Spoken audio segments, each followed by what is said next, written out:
जो टॉपिक है हमारा hormonal relationship in animal production, इसका मतलब हुआ कि किसी भी एनिमल के प्रोडक्शन में हार्मोन्स का क्या रोल है, उसका क्या रिलेशनशिप है, मतलब हाउ इट वर्क्स। एनिमल के प्रोडक्शन में कोई भी हार्मोन कैसे वर्क करता है, तो इसके एस्पेक्ट में थोड़ा सा है। तो जस्ट एक ओवरव्यू अगर हम देखें तो हार्मोन डिपेंडेंट जो है sex differences in growth rate और एफसी कह सकते हो। मतलब हार्मोन का जो सबसे बड़ा रोल है दैट इज द ग्रोथ में, ठीक है, एनिमल के ग्रोथ में, क्योंकि मेटाबॉलिक हार्मोन्स जितने हैं वो सारा those are related with the growth of an animal. और दूसरा होता है FC, that is the feed conversion efficiency. मतलब कि कोई भी फीड अगर एनिमल खा रही है, ले रही है, तो उसको कितना कन्वर्ट कर रहा है, मतलब कितना एफिशिएंटली उसको कन्वर्ट कर रहा है। तो इसका भी सबसे बड़ा मेजर जो रीजन होता है that is a hormone. Hormonal balance अगर ठीक है तो उस एनिमल की फीड कन्वर्शन की एफिशिएंसी जो है वो अच्छी रहेगी। तो ये जो बेसिकली तुम्हारा ग्रोथ रेट और एफसी है, फीड कन्वर्शन एफिशिएंसी, ये बेसिकली तुम्हारा डिपेंड करता है मेल्स पर, ठीक है, higher in intact males than in castrates. Castration पे, कास्ट्रेशन वाली मेल्स जो है उस पर ज्यादा इफेक्ट करती है। The available hormones and other natural or synthetic substances that displaying activity lead to experiments aiming, मतलब ये जो शुरू किया गया था तुम्हारे 1950s में, ठीक है, डाईइथाइल स्टिलबोस्टेरॉल में, और उसको सबसे पहले जो एडमिनिस्टर किया गया था वो कैटल में किया गया था, यूएस और यूके में।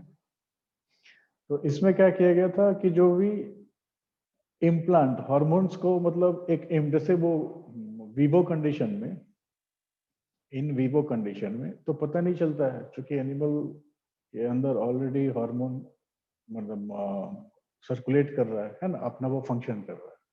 लेकिन जब हमें उसकी क्वांटिटी या क्वालिटी बेस जब देखनी है तो उसको हमें अलग से लगा के देखना पड़ता है। तब तो पता चलेगा इतना स्टैंडर्ड हमने दिया, नेचुरली इतनी हार्मोन्स काम कर रहा है, और अलग से अगर दिया तो उसकी क्या एफिशिएंसी है, उसके प्रोडक्शन पे, रिप्रोडक्शन पे या ग्रोथ पे क्या एफिशिएंसी हुई। तो हम लोग जनरली क्या करते हैं, हार्मोन्स को इम्प्लांट कर देते हैं, अलग से कुछ हार्मोन उसके बॉडी में डाल देते हैं। तो ये जो डालते हैं ये जनरली हम लोग क्या करते हैं, इम्प्लांट करते हैं ईयर में, मतलब सबक्यूटेनियसली डालते हैं। सबक्यूटेनियसली डालने से क्या होता है, जो हार्मोन है धीरे धीरे, मतलब बहुत ही स्लोली और ग्रेजुअल, मतलब बॉडी में एब्जॉर्ब होते जाता है। तो जो तुम्हारे पास हार्मोन पहले से काम कर रहा है और उसके बाद अलग से हार्मोन जो हमने डाला, तो उसका फिर बैलेंस देखा जाता है कि भैया 10 साल का एनिमल है या 4 साल का एनिमल है, तो 4 साल में इसकी हार्मोनल एफिशिएंसी ये थी। जब हमने इतनी माइक्रोग्राम या पिकोग्राम के हिसाब से जब और दिया तो उसके प्रोडक्शन में क्या एफिशिएंसी आई, क्या इफेक्ट हुआ, वो हम लोग जज करते हैं। तो इसमें दे रहा था कि while the use of hormonally active substance in animal production, it will raise the increase edibility and productivity। ठीक है, यही पाया गया कि जो भी प्रोडक्शन है वो बढ़ जाती है।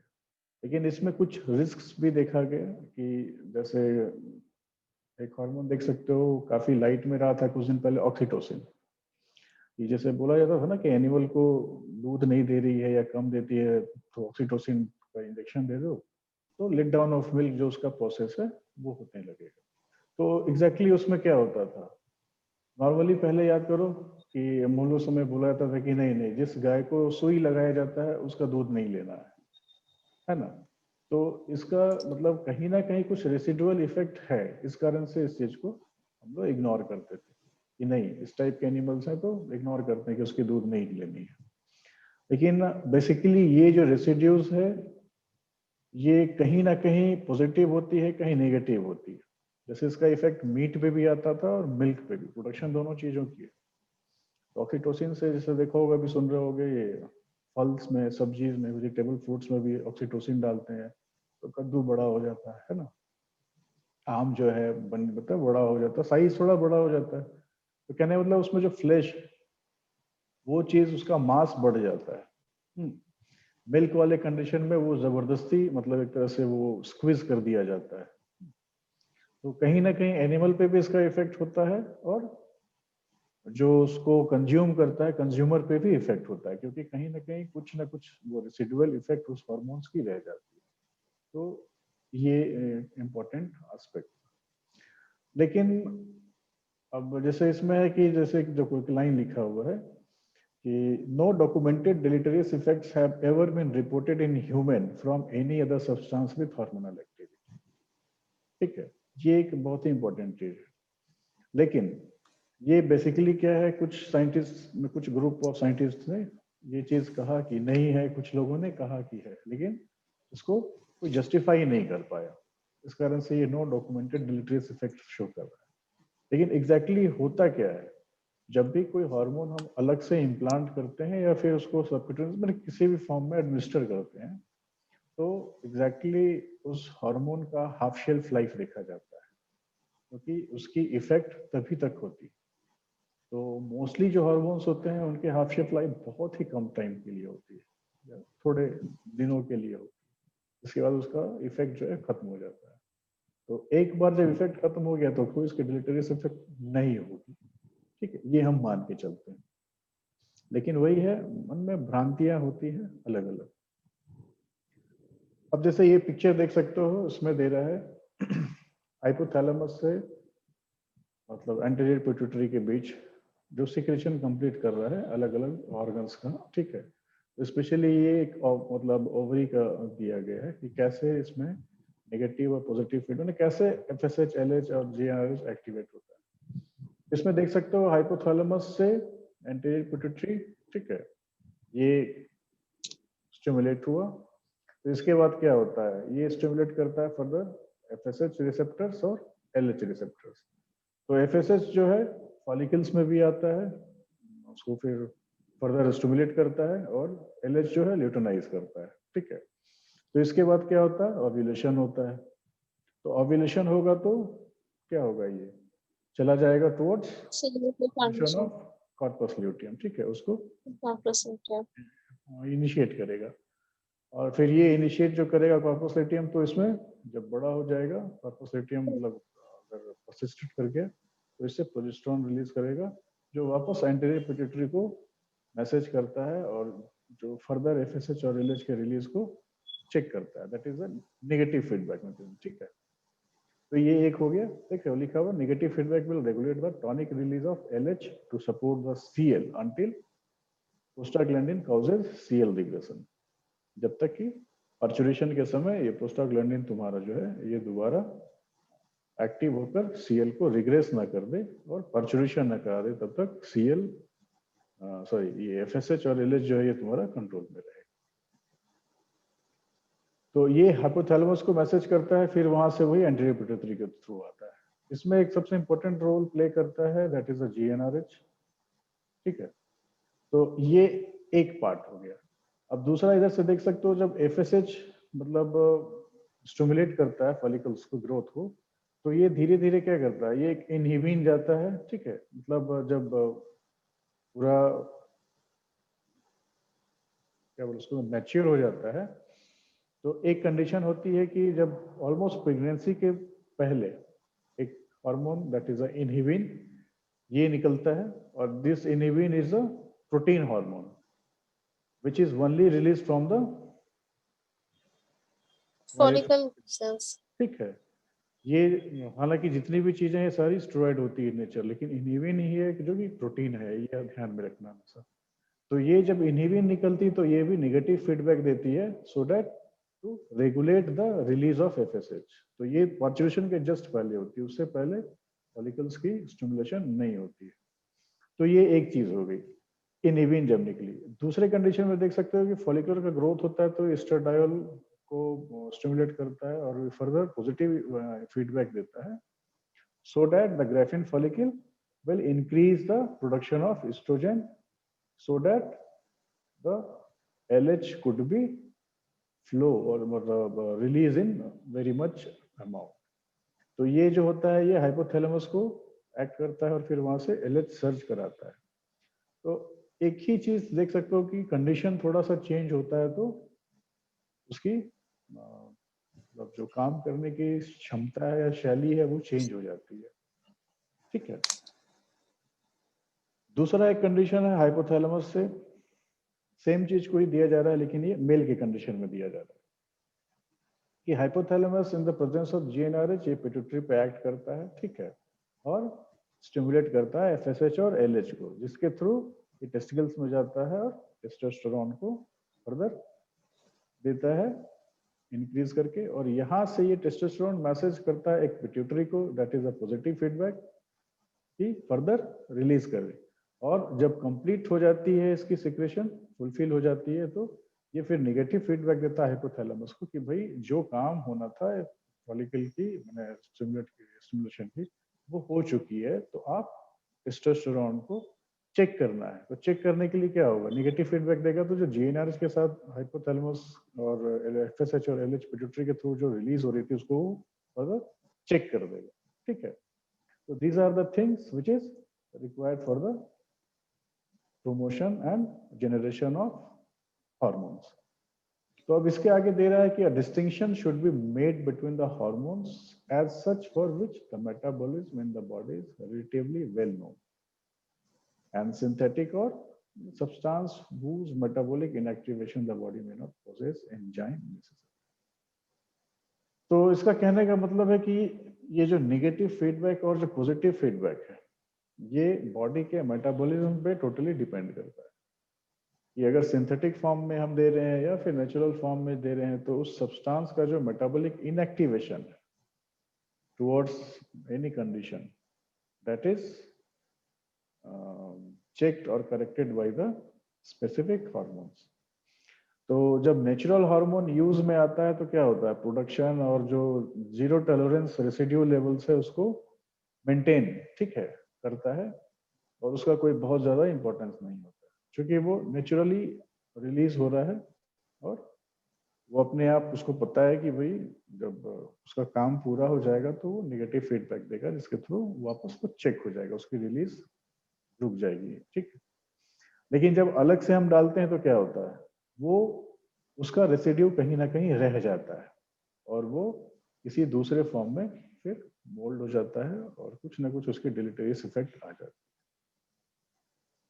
तो इसीलिए हमें हमेशा वहीं तक काम करनी है, मतलब एक्सटर्नल अगर हम इम्प्लांटेशन दे रहे हैं किसी हार्मोन्स का तो तभी तक देना है जब तक कि उसे उसके बारे में हमें कुछ गेन करना है, कुछ नॉलेज गेन करना है, अदरवाइज ऐसे नहीं करते। और ये जो हमने लिया था, ये मैटर एक लिया था वियर्ट वैली करके एक है, आइसलैंड के एक रिसर्चर्स से, उनके इशू से ये सारा लिया हुआ। ठीक है। अब देख सकते हो हार्मोन्स ऑफ एंडोजेनस ओरिजिन, एक एंडोजेनस है, एक एक्सोजेनस हो गया। ठीक है। तो एंडोजेनस ओरिजिन से जो हार्मोन्स होते हैं उनके बारे में दे रहा था कि जस्ट इंट्रोडक्शन है ये, that is it comprise the classical steroid sex hormones, तो एस्ट्राडायल है, टेस्टोस्टेरोन और प्रोजेस्टेरोन। ठीक है। तो ये जो पहला दो है एस्ट्राडायल और टेस्टोस्टेरोन जो है that are used in the free form और they are found as esters.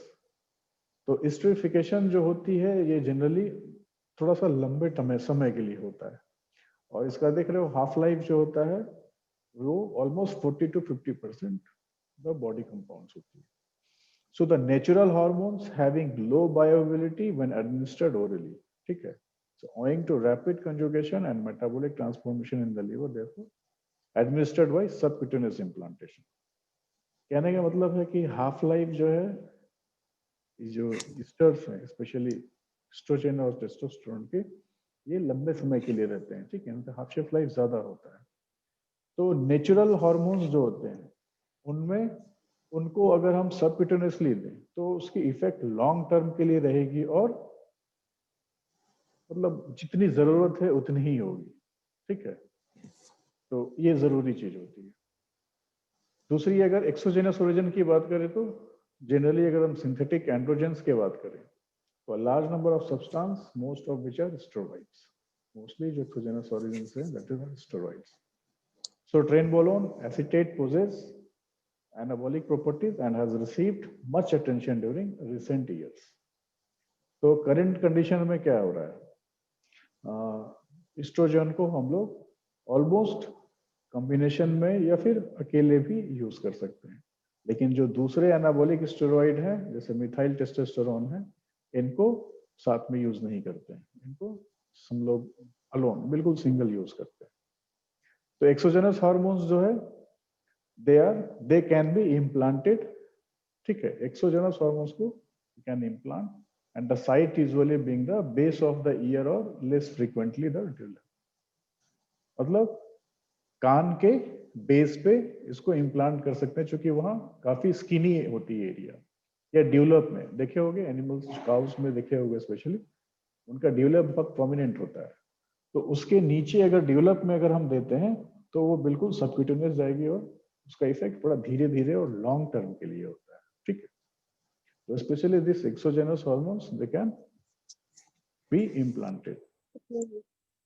अब मोड ऑफ एप्लीकेशन की बात करें तो बहुत सारे प्रिपरेशंस जो हैं that are administered as implants, वो यूजुअली 80 से 100 दिन के होते हैं और रेयर कंडीशन में 120 डेज जाते हैं, लेकिन बेसिकली ये होते हैं तो 3 महीने का इनका प्रोग्राम होता है। तो सोच लो कि किसी हार्मोन को अलग से हम दें और जब चाहे उसको कि 3 महीने तक ये प्रॉपर फंक्शन करे, तो अगर कोई किसी को हार्मोनल इम्बैलेंस है, मतलब अगर हाइपो है, उस कंडीशन में उसको हम चेक कर सकते हैं, ठीक। तो एनिमल्स में भी implanted at live weights from, मतलब 270 से 300 केजी के आसपास के एनिमल को हम इम्प्लांट कर सकते हैं, ठीक है। And also that is depend upon the age and weight at the time of implantation. These animals they are either slaughtered at the end of the first period, और मतलब इन्होंने एक जो वेट थे, इन्होंने एक रिसर्च किया था जिसके दौरान इन्होंने ये चीज कंक्लूड किया।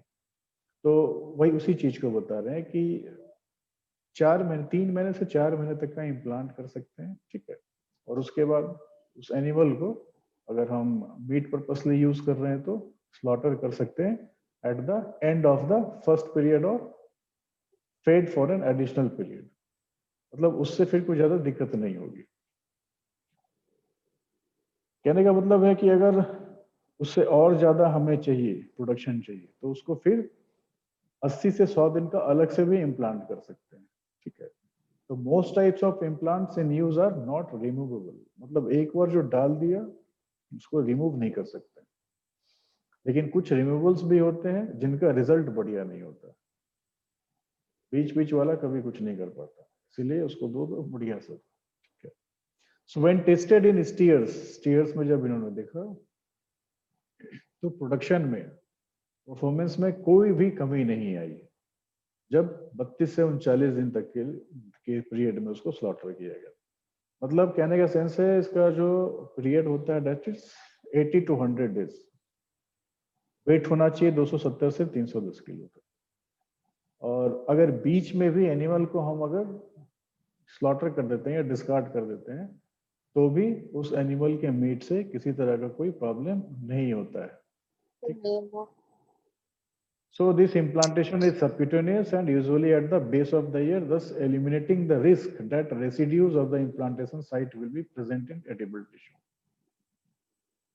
ठीक है, इसीलिए बोला गया कि अगर 32 से 39 दिन, मतलब 40 दिन के बीच में भी अगर स्लॉटर कर दे एनिमल को, जबकि उसको हमने इम्प्लांट कर रखा है 100 दिन के लिए, तो भी कोई दिक्कत नहीं है। इसलिए क्योंकि हम जो इम्प्लांट कर रहे हैं वो स्किन में कर रहे हैं, और जनरली जो स्किन का पार्ट है वो निकल जाता है, we are using the flesh of the animal, ठीक है। या फिर अगर मिल्क की बात करें तो वो डायरेक्ट मिल्क है तो मतलब ही नहीं, ठीक। अब अल्टरनेटिव की बात करें अगर हार्मोन्स की, तो growth rates are influenced by many factors, specially constitution and feeding. So over time, selection as well as improvements in management systems, feed composition and feeding programs have contributed much to increasing productivity in meat as well as milk. मतलब अगर बिना hormone के हमें काम करनी है तो animal को जो उनका जेनेटिक कॉन्स्टिट्यूशन है, जो उनका होता है ना कि कोई एनिमल को हम रियर करते हैं फॉर द मीट पर्पस, तो जेनेटिकली देख लेते हैं कि वो किस पर्पस के लायक है, तो उस एनिमल को हम उसी काम के लिए ले तो उसमें हमें अच्छा मिलेगा। दूसरा है उसके फीडिंग पे ध्यान देना है। मैनेजमेंट सिस्टम अगर ठीक करके रखा जाए तो हार्मोन्स की बहुत ज्यादा जरूरत नहीं है, ठीक है। मिल्क के लिए जो एनिमल है उसके हम मिल्क लें, तो ये चीजें होनी चाहिए। So in addition to the use of hormones, many avenues are still open for increasing productivity in meat and milk production, including breeding programs, regulation of rumen fermentation, optimization of the balance between the indirect and direct feeding of the ruminant organism, proper and disease control. कहने मतलब अगर हम लोग hormone की use नहीं करना चाहते हैं तो मीट और मिल्क प्रोड्यूस एनिमल्स के लिए सबसे अच्छा है कि हम एक ब्रीडिंग का प्रोग्राम चलाएं, ठीक है। मतलब उसके साथ ज्यादा छेड़छाड़ न करके उसके नॉर्मल बायोटिक कंडीशन में ही उसको अगर उसका हम ब्रीडिंग करते हैं और जेनेटिक मटेरियल को चेंज कर दें, ठीक है, तो मीट के चाहिए तो मीट वाला कैरेक्टराइजेशन देखेंगे उसकी, या फिर मिल्क प्रोडक्टिंग एनिमल है तो उसके लिए milk production character gene characterisation देखेंगे और उसको उसके हिसाब से ब्रीडिंग करेंगे। या फिर रूमेन फर्मेंटेशन का रेगुलेशन कर सकते हैं, मतलब मिनिमम, मतलब जो बिल्कुल लो ग्रेड का अगर फीड है, ठीक है, उसमें अगर हम कुछ ऐसा बैक्टीरिया या प्रोटोजोआ का मिलाप कर दें जिससे कि उसकी कन्वर्शन एफिशिएंसी बढ़ जाए, ठीक है। मतलब बिल्कुल सूखा चारा दें और एनिमल उससे भी अच्छा अगर प्रोडक्शन दे रहा है तो उससे बढ़िया चीज नहीं है। तो इस टाइप की चीजें हम कर सकते हैं, ठीक, मतलब उसके बैक्टीरिया प्रोटोजोआ जो रूमेन में है उससे हम थोड़ा उसको बढ़िया कर सकते हैं। या फिर optimisation of the balance between the indirect and direct feeding, मतलब डिजीज कंडीशन में या फिर नॉर्मल कंडीशन में एनिमल के फीड को अगर उस तरह से हम केयर करें तो उसमें भी काफी करेक्शन हो सकती है। तो इन्हीं चीजों को थोड़ा सा और ब्रीफ में दिया गया था। जैसे ब्रीडिंग प्रोग्राम की बात करें तो systematic selection of high quality of combined with an increase in the number of offspring from high yielding females through embryo transfer, ठीक है। तो embryo transfer टेक्नोलॉजी के थ्रू भी हाई जेनेटिक मटेरियल के एनिमल्स का अगर हम ब्रीडिंग करें तो जिस टाइप के एनिमल्स चाहिए हमें, बीफ के लिए चाहिए तो बीफ वाले को, मिल्क प्रोडक्शन वाले को चाहे तो, मतलब स्पेशली जिस एनिमल को हम चाहें उसको रेज कर सकते हैं। So the establishment that affect breeding associations and the strict organization of program planning and execution are prerequisites for realizing the potential symbiosis. लेकिन ब्रीडिंग प्रोग्राम के लिए क्या है, हमें काफी पहले से प्लान करनी पड़ेगी और उसको तरीके से एग्जीक्यूट करनी पड़ेगी, ठीक है। तो ये मतलब प्री प्लान चीज है। अगर रूमेन फर्मेंटेशन के रेगुलेशन की बात करें तो माइक्रोबियल सिस्टम जो है रूमेन में वो बहुत कॉम्प्लेक्स होता है, because having of different types of bacteria, ठीक है। तो अब इस बैक्टीरिया का जैसे कुछ बैक्टीरिया यूज होते हैं for the breakdown of carbohydrates, कुछ प्रोटीन के लिए, ठीक है। तो अब इसको नजर में रखते हुए कि किस टाइप का फीड दे रहे हैं और किस टाइप का रूमेन में हमें मैनिपुलेशन करना है, ठीक है, बैक्टीरिया से या प्रोटोजोआस की, माइक्रोब्स की। तो ये ध्यान देखते हो तो इसके लिए भी एक बढ़िया सा रिसर्च ओरिएंटेड वर्क होना चाहिए, so that the feed conversion efficiencies could be more in the animals.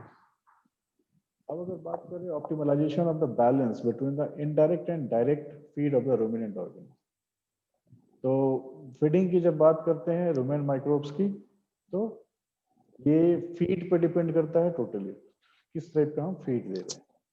अब हमें ये ध्यान देना है कि जो फीड हो वो बहुत ज्यादा एक्सपेंसिव ना हो, ठीक है। माने किसी भी एनर्जी सोर्स के लिए अगर हम बहुत ज्यादा पैसा खर्च कर रहे हैं तो वो उससे कोई मतलब नहीं है। So in the post ruminal part of the digestive tract, all the enzymes necessary for utilizing all types of nutrients except cellulose, ठीक है। मतलब सेल्यूलोज को छोड़कर हर तरह के फीड एंजाइम्स को हम प्रमोट कर सकते हैं। So the rumen microbes are necessary for the utilization of cellulose, which globally represents an enormous source of energy. Cellulose को अगर हम यूज करते हैं, माने जितने भी नॉर्मली जो माइक्रोब्स माइक्रोबियल एजेंट्स पाए जाते हैं रुमिनेंट्स में, रुमेन में, दैट आर मतलब fit for the breakdown of any type of feed materials except this cellulose. जबकि सेल्यूलोज में बहुत ही हाई सोर्स ऑफ एनर्जी होता है। तो हम कुछ ऐसा करना चाहिए हमें कि सेल्यूलोज को ब्रेक डाउन कर सके ऐसे बैक्टीरिया का और ऐसे प्रोटोजोआ का अगर हम सेटअप बैठाएं तो मतलब काफी सस्ते में काफी एनर्जी हम एनिमल को प्रोवाइड करा सकते हैं। अब इसमें और भी अगर देखा जाए तो to sustain an adequate microbial population in the rumen, माने रुमिनल बैकग्राउंड जो है break down of part of the easily digestible nutrient prevented. कहने का मतलब वही है कि किस तरह से हम फर्दर अमाइनो एसिड्स का मतलब उसको फर्दर ब्रेक डाउन करें प्रोटीन रिच फीड्स को अमाइनो एसिड्स में, that will be helpful for the production of flesh कह सकते हो या फिर मिल्क। मतलब जो whatever the products we are needed from that specific animal should be gained from the minimal और the non nutritive type of things. ठीक है, तो इस पे हमें ज्यादा फोकस करना है। ये भी सेम चीजें हैं कि मैंने ऐसा अमीनो एसिड्स पे हमें काम करनी है जो कि बिल्कुल जो नॉन एफिशिएंट है, उन चीजों से हम मिल सके और जिनका सिग्निफिकेंस किसी डिजीज पर भी हो। ठीक है, जो जिसके कारण वो डिजीज का ट्रीटमेंट कर सके या फिर उसको प्रोटेक्ट कर सके। तो अब जब हम डिजीज कंट्रोल के बारे में आते हैं, चूंकि डिजीज का भी बहुत बड़ा रोल होता है। ठीक है, हार्मोन को अगर हम ले एनिमल के प्रोडक्शन के साथ साथ तो उसको डिजीज से भी बचाना बहुत जरूरी है। तो काफी सारे स्टडी हुए हैं इस पर। ठीक है, और कुछ लीथल डिजीज होते हैं and some are the non lethal diseases जो कि which are responsible for the reduction in the animal production. तो देख सकते हो 50 मिलियन कैटल बफलोज और 100 मिलियन शिप एंड गोट्स जो है ये ऑलमोस्ट इनका एनुअली लॉस होता है। ठीक है, मतलब डिजीज से। तो ग्लोबल कॉन्टेक्स्ट में अगर कहा जाए तो ये फीड यूटिलाइजेशन की मतलब मैक्सिमम से मैक्सिमम कैसे हम प्रिपरेशन कर सकते हैं कि फीड यूटिलाइजेशन मैक्सिमम हो और जो हमारा डिजीज कंडीशन है मतलब प्रोडक्शन ज्यादा से ज्यादा हम कर सके, लॉस इकोनॉमिकली जितना कम से कम हो। हमें कुछ ऐसी चीजें करनी चाहिए। ठीक है, तो उसके हिसाब से ये सारी चीज को बताया गया है जिसमें कि हार्मोन का अपना एक रोल है। दूसरा उसके फीड कन्वर्शन को भी ध्यान में देखना पड़ेगा कि किस टाइप के फीड दें, उसमें कैसा रुमेन में हम मैनिपुलेशन कर सकते हैं जिससे कारण जो माइक्रोब्स हैं वो इतने एफिशिएंट हो कि नॉन प्रोडक्टिव चीज से भी मैक्सिमम ले सकें और एनिमल को एनर्जी प्रोवाइड कर सकें so that they can have a very good productive और रिप्रोडक्टिव एस्पेक्ट। हाँ, अगर जरूरत पड़ सकता है तो हम डीएनए टेक्निक के थ्रू भी माइक्रोबियल प्रोडक्शन कर सकते हैं specific species specific peptide hormones को लेकर। ठीक है, तो this will almost ends the thing. तो